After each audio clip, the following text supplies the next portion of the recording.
Are you excited about investing in real estate? Do you want your first real estate investment to be this year? What does a trademark lawyer know about real estate investments? If you want to know about my journey and see what it's been like for me, make sure you stay tuned, because if you're an entrepreneur or small business owner, you don't want to miss this tip.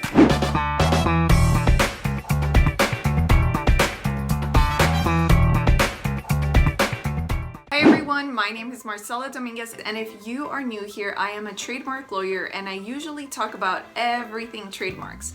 I also have a separate playlist on this channel that talks about different products that might be useful to you as an entrepreneur, a busy person who is usually time-strapped.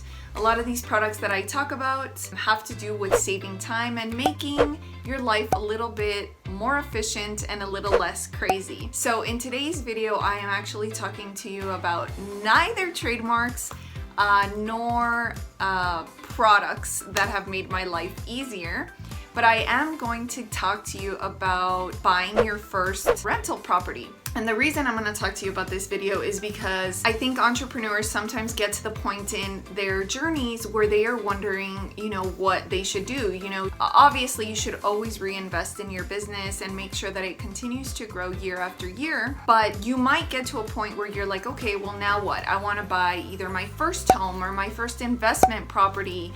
Or maybe you want to buy a multi-unit, maybe you want to flip a home. And so all of these thoughts have always crossed my mind. So now I'm at that point where I thought, well, why don't I share what I'm going through with you all so that either you all can give me your input, maybe you've been through this before and so you can give me some advice, or maybe I'm just shedding light on something that you've always wanted to do yourself, and so it will just be kind of interesting to watch me go through it.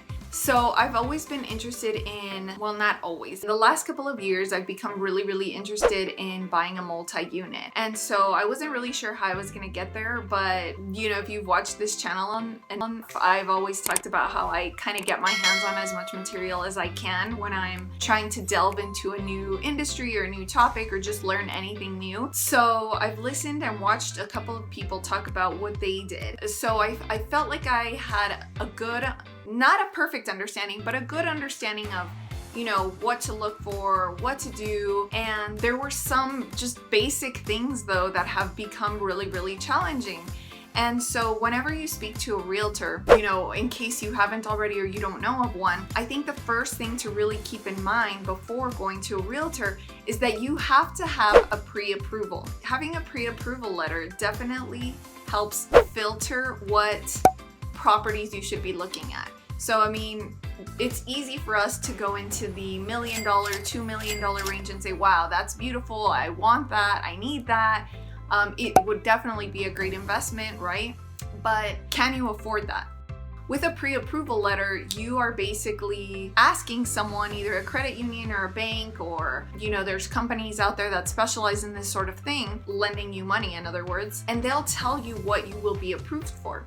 So that sounds pretty simple, right? I'm gonna go to my banking institution, I'm gonna talk with a loan officer and see what I qualify for. Well, if you're self-employed or you're an entrepreneur, you're a small business, the process might not look quite the same as it is for somebody who is an employee for someone else. So for example, if you're somebody who receives a W-2, meaning you work for somebody and you are getting paid on a regular basis, then you will receive a W-2. In other words, if you are a W-2 earner, then you can use your W-2 to help you figure out exactly how much you pre-qualify for. So that looks a little bit different than for someone like me, because I don't work for anybody else. I am my own boss, I have my own business. There are W-2 earners, and then there are people like me who are self-employed and who have their own businesses, and so you do not receive a W-2 from an employer. And so this is something that I didn't even think about when I was, going through the process of pre-qualification. And so what ended up happening was, I would go to these institutions and they would say, it's very important that you earn XYZ amount, or that you earn above XYZ amount. Otherwise, you're not really qualifying for anything. In the same way that Donald Trump and many other, I mean, I'm not saying I'm as wealthy as Donald Trump, okay, because I certainly am not yet, I hope. But in any case, you know, lots of entrepreneurs, they claim business expenses. And so on paper, you know, it shows that you're not making anything because of the amount of expenses that you have. And so I thought, well, oh my gosh, this doesn't seem right. I mean, I have filed my taxes in the past. I have paid taxes in the past, and yeah, I have a lot of business expenses. So does that mean that because I have a lot of business expenses and I have paid taxes in the past that now I don't qualify for anything? And so as I started digging deeper into this process, I discovered something called bank statement loan. If you're an entrepreneur or a self-employed person and you are looking at getting a pre-approval either for an investment property or for, you know, any type of real estate, then you should consider bank statement loans. Now, I had never really heard of bank statement loans before. I didn't really know much about that process, about basically qualifying. I was thinking so much about what kind of properties do I get? Where does the property have to be? You know, should I get a single family home, a duplex, triplex, quadruplex, or should I get a commercial? Should I do a flip? I was so focused on those types of questions that pre-approval process and where to go in terms of finding a lender that works with my situation, it didn't even cross my mind. And so now that I'm there, I'm thinking, gosh, how many people have this same question that I have? And so here I am sharing that if you are interested in securing a loan for real estate purposes, that most credit unions, most banks do not do bank statement loans. And as an entrepreneur, a bank statement loan might be better for you and might work in your favor, and you might qualify for a bank statement loan because the amount that they approve you for is not based on, you know, what you earn or what your income was, but rather it is based on the bank statement loan. In other words, in your bank statements, it shows that you're bringing in this much revenue every month. It's less of a hurdle, in other words, if you are not a W-2 earner.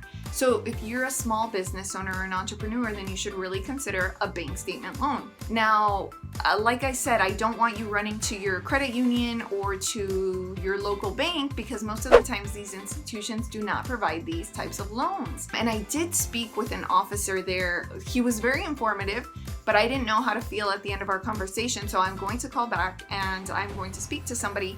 But the company that I found that, well, should I tell you? Maybe I'll do another video on how how everything goes after I decide to move forward with them or not. But if you just type in bank statement loan, or bank statement loan provider or bank statement loan lender, you will come up with a bunch of different companies that specialize in this type of loan. So this brings me to tip number 3.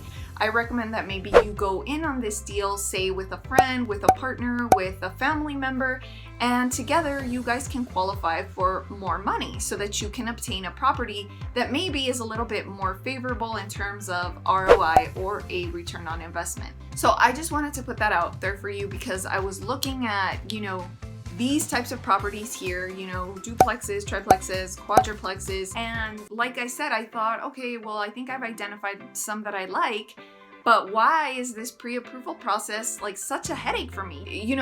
W-2 earners can usually just go to the bank, go to the credit union, speak to the loan officer, submit the requested documents, and that's it. And they'll get a pre-approval letter, my understanding is within a couple of days.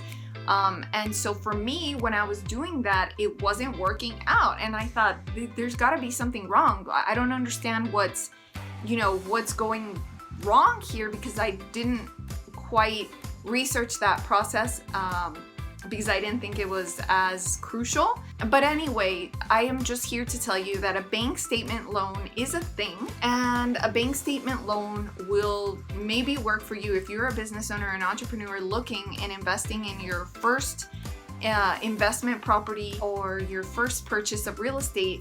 So I want to encourage you to just, Google it, understand it, and know what the requirements are so that you don't encounter some of the headaches that I have had to go through. So I'm really excited that you're watching this because I kind of want to walk you through the journey of what it's going to be like. And so anyway, once I was able to actually get pre-approved for a certain amount, I did put in an offer on my first property. And because this is a seller's market, unfortunately, I came in at under ask. And right now, because it's a seller's market, people are coming in over ask, and you have to be willing to maybe get into a bidding war with other buyers. So another question I've asked myself is, maybe I should just wait until it's not a seller's market anymore, which I don't think is necessarily the case. I don't think that's the route I should take. I definitely just think it's all about the numbers and whether or not the numbers work out for you in the end, as opposed to what is the purchase price and only considering that factor alone. But anyway, this video is just supposed to be about how to invest in your first property. And if you're a small business owner and an entrepreneur,